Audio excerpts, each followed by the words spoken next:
Si vous voulez, nous sommes pris entre deux puritanismes.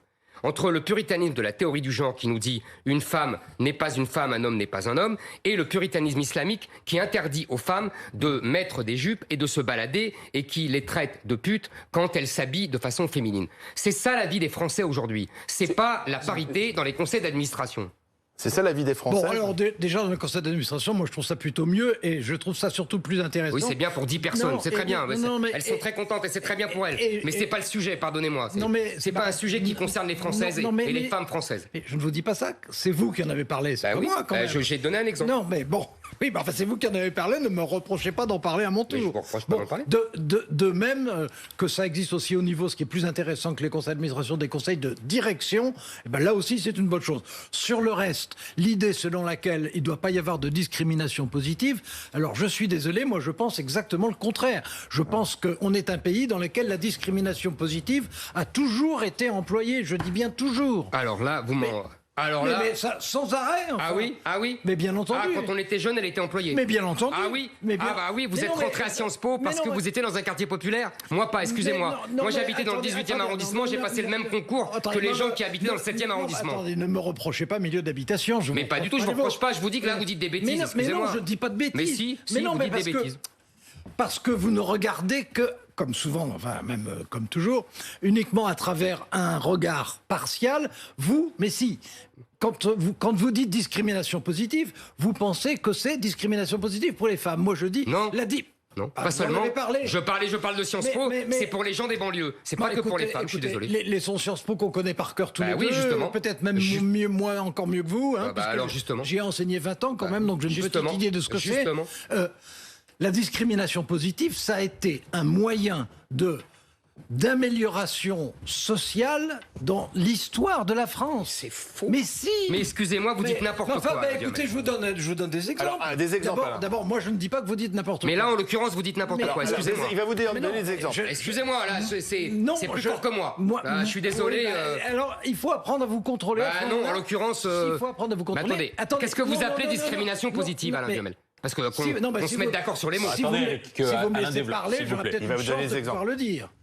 Bon, la discrimination positive, c'est quand, à l'intérieur d'un milieu social quel qu'il soit, on consent des efforts particuliers pour aider X ou Y. Mais c'est pas ça la discrimination positive. Si, parce que vous la prenez exclusivement. Excusez-moi. Est-ce que vous pouvez donner un exemple, Alain? Mais enfin, écoutez, quand il y avait un régime des mineurs du Nord, c'était une forme de discrimination positive.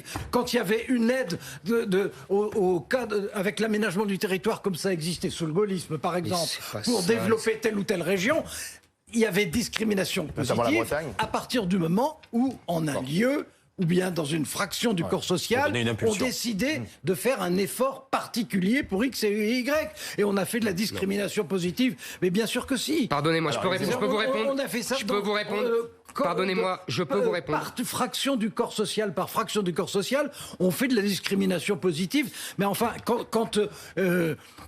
quand on décidait, par exemple, au début de la Troisième République, de donner des bourses à un certain nombre de gens ayant du mérite, etc., c'était de la discrimination positive. Mais non. Bienvenue. Non. Bienvenue. Mais vous avez tellement étendu la notion de discrimination positive qu'elle ne veut plus rien dire. Non, je signale que c'est quelque chose que je ne dis pas depuis aujourd'hui. Excusez-moi, vous dites n'importe quoi depuis longtemps. Non, mais attendez. La discrimination, excusez-moi, Alain Duhamel, excusez-moi. Ça ne sert à rien. Non, mais parce que là, excusez-moi, là, le débat de s'insulter. Mais non, je m'insulte pas. Je vous insulte pas, Alain. Je vous dis, la discrimination positive, c'est historiquement ciblé. C'est une politique inventée par les Américains dans les années 60.